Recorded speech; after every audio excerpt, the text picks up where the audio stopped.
Our next speaker is Richard Cronin, and Richard studied civil and environmental engineering in college, but don't hold that against him. His mother made him do it. Richard works for the Department of the Environment, Community and Local Government as a technical policy advisor in the Marine Unit, but don't hold that against him. His wife made him do it. And Richard is growing a very interesting moustache for November, but don't hold that against him. His kids made him do it. Richard is going to speak to us about how to fight marine litter in the North East Atlantic, a regional action plan. But don't hold that against him because I made him do it. Thanks, Richard. Okay, thanks very much. I was at a meeting last week in Brussels and Annabelle was pestering me for a bio, so I started the Richard has a keen interest in this and that, and I said, look, that's all rubbish. You know, that's pretty much summarises me. I do take responsibility for some of my activities, okay? What I'm going to try and do here is, some of this is very trudgy. It's about how we agree things at governmental level or intergovernmental level about an issue like litter here. So I'm going to try and keep it as light as I can. Don't worry too much about some of the actions and things that are in there. You'll just see that how we view things. We don't just focus on a very reactive approach, okay? So I just want to put some context in. I'll give you some reasons behind it. And if you come away with a web address at the end, or you have a rough idea that you know slightly more, this has been a successful 15 minutes. So these are the seas of Europe, but they're done through the river basins. So you can see there, the Mediterranean is quite large. The Atlantic covers most of the big countries. In the North Sea, we would consider to be the same as the Atlantic. So we have 4 seas: the Black Sea, the Mediterranean, the Baltic, and the North East Atlantic. And OSPAR is the Regional Sea Convention for the North East Atlantic. The one for the Baltic is called HELCOM. HELCOM is the Helsinki Commission. OSPAR is the Oslo and Paris Convention. So if you remember nothing else, you'll be able to impress people with that.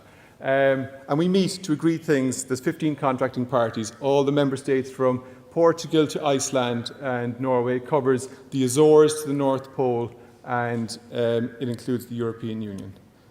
So this is what's known by the Marine Institute as the real map of Ireland. Okay, so the curvy blue line is our exclusive economic zone, and that's the area for which we implement a European law called the Marine Strategy Framework Directive. The red line is our continental shelf claim. We have about 9 times more seabed than we have surface area. So it gives you a perspective on how important the ocean is for Ireland. And some of our national blue growth policies would demonstrate that as well. This is how we try and explain it in the department. We try and make it really important, and we have these infographics. Now, I've taken out all the bits of honesty inside in the graphic here because we need to know how government thinks about these things.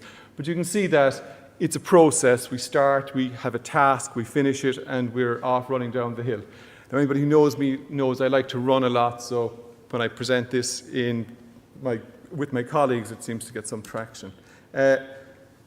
This directive, this is just contextual, it's a cyclical thing. Every 6 years, it's a law from Europe, we transposed it, and we moved through it, okay? We have an assessment that's done. I think Conal here spoke about the monitoring program. This is how we measure the oceans, what we measure and why we measure it, and what we hope to find, okay? Now we're moving into the most important phase, a set of controls on human activity, a program of measures. So what are the problems with Irish seas? How can we fix them? And we need to fix them by 2020, if possible. There are exclusions for things like natural variability and slow time processes. Over on the right-hand side of the slide, you'll see some of the actors there. The OSPAR, the European Union Common Implementation Strategy. This ensures we all do the same thing. ICES is the International Council for Exploration of the Sea, and the directive makes sure that we cooperate with our neighbours. The oceans don't realise that we put these false lines in them, so we must cooperate with our neighbours, which is a challenge when we have different economic drivers. This is the Dulux colour chart of the MSFD. This is about the only thing I've been able to do in the last year that people have understood. This is how we describe the oceans and the health of the oceans, and you can see marine litter is in there at number 10, okay? Now each one of these, so biodiversity is things like whales and dolphins and plankton, eutrophication is runoff from agriculture and wastewater treatment. You can see the same for contaminants. Noise is everything from shipping to pile driving and exploration, undersea cables and things like that. But each one of these leans against the other. So You heard Tom speak there about how marine litter can affect biodiversity, how it can introduce non-Indigenous species. Okay, so back here to the programme of measures. One of the measures we've agreed to so far is a regional action plan for litter. So this is a set of activities in a document that you can get on a website. It's about 20 pages of long negotiations, but it does have a shopping list of about 55 different things we've agreed to do across the Northeast Atlantic. Now, the reason we do it is because we need to use the seas for much more than we did in the past, okay? We want to use them for, this isn't what we want to use them for, but you can see how the evolution of man has led to our society creating harm. Okay, so the more sophisticated we've become, we create more harm, and we need to mitigate the harm because we want to use the sea for energy, for transport, for recreation and tourism, for our mental well-being and health, for food, and for waste disposal. So we have many things. Now, the sea doesn't know we want to chop it up into those pieces. So if we don't do it properly, we can cut out all the bits. And this is more or less, now this graphic comes from Chemo International, which is a group of non-governmental, it's a group of local authorities in the Northeast Atlantic. And you can see it's quite strong because it shows you the impact of human activity without proper controls, okay? So this is the OSPAR website, just the web address down here. Up in the right-hand corner, there's a little button you can click there. It says Marine Litter Regional Action Plan. This is a document that has a shopping list of things we've promised to do in cooperation and on a national level, okay? And it's broken down. I'll go through it in a minute, okay? It started last October in Hamburg, and then we moved on to The Hague, and then we went to Gothenburg, and then we went to Bonn, and then we went to Portugal. And we were locked in a room in each place, and we saw nothing except really bad coffee. But in the end, we came out with a document that every member of OSPAR was happy with. And it's ambitious enough that we can be successful with it, okay? But that web address is possibly something that's worth clicking on later on, okay? The document is pretty trudgy, okay? But here you can see removal actions, so fishing for litter schemes, reduction in abandoned fishing gear, exchange platforms and how to clean beaches, education and outreach, things like this, okay? And each one of those then gets broken down to a homework journal of the number of the action, what it is, who's going to do it, when they will do it, and what they will do. So we have an agreed game plan, and Ireland is leading on many of these. Everybody, every member state, every citizen can contribute. You can contribute through me. If you read these things and you've got ideas, that's what it's about, okay? So this isn't about me knowing everything. In fact, I'm confident I know very little, which is an asset sometimes, right? So the action plan itself is broken down into 4 sections, and each section is broken down into national and international actions. So if I just give you an example of maybe some of the education and outreach ones, okay, are cleaning compartments, okay? So you would have things like promoting adopt-a-beach schemes, encouraging participation in international, EU and national litter cleanups, promoting curricula in relation to things like green schools, okay, or diving and sailing schools, developing collective agreements between the contracting parties. It's all very heavy-duty language that governments like to use, okay? Reduce the consumption of single-use plastic bags. There's an example of a simple action, okay? Evaluate all the products and processes that include primary microplastics and act, if appropriate, to reduce their impact on the marine environment. So you can see what it does is it goes back up the food chain, and it doesn't just look at what's on the beach, it looks at how we would remove it. So that's all the heavy-duty stuff. Just some nice graphics now. So these are the sort of things we look at, the various vectors, how things get into our seas, okay, why they get in there. So this is an example from Australia, how you collect floating plastic. Obviously, if you've got navigation on a river, this sort of thing doesn't work. But it does show you the sort of thing we do. So when we have a product, like when the Coca-Cola bottle is there and it's full, we all see the value.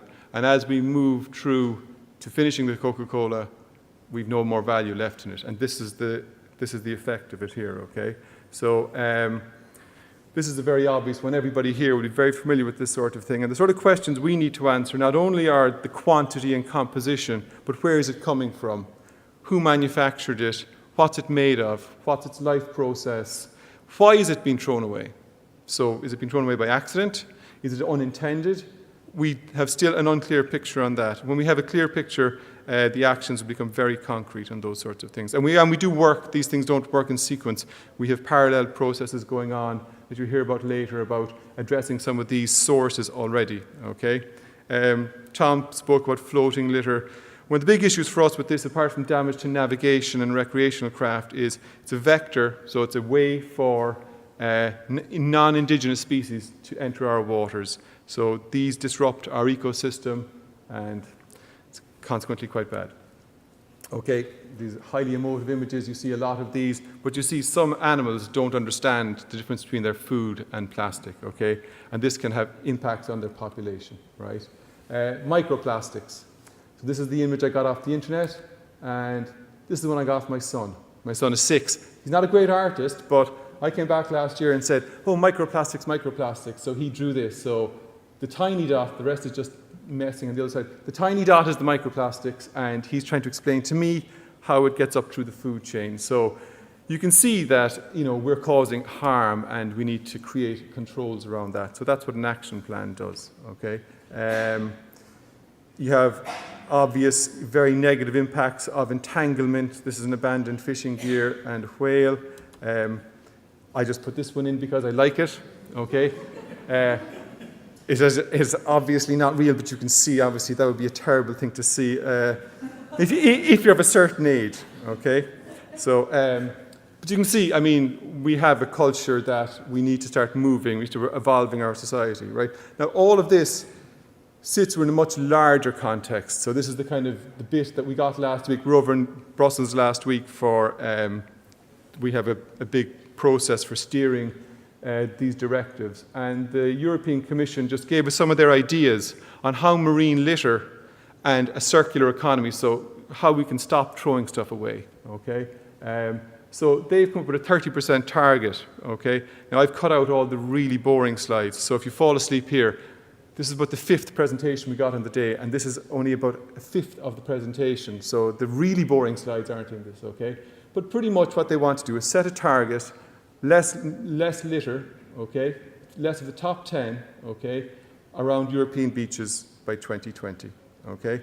There's a list of things we need to do on it, okay? They're pretty obvious. One of them there, the second one, is to use these regional plans, okay? In terms of making sure that we work together and we don't go in separate directions, okay? The last ones are just about European regulations. The last one is GES, stands for Good Environmental Status. Very important. Sucks up a huge amount of my time, but you don't really need to know about it at this stage, okay? And then, this is the big one for us. Things like filling knowledge gaps, okay? So one of the things Ireland is, we hear a lot of negative things about Irish Water, but Irish Water are helping us to work out how much plastic makes it from our wastewater treatment plants into our rivers and into our seas, and what is the best, i.e. the cheapest, most effective solutions to those problems, okay? So there is work going on these things. Similarly, with things like aquaculture, we work with BIM and the European Union on working out how we can remove some of these things. So all of this research fills the gaps so we can then create really useful solutions that we are very confident will have positive outcomes, okay? So I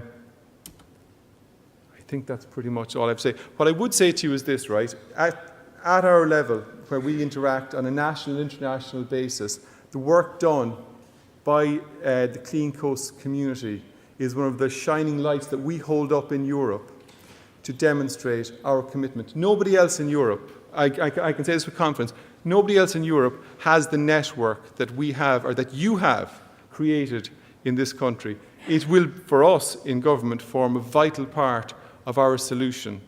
So that's all I have to say, but thank you very much for listening, and I hope I didn't bore you too much.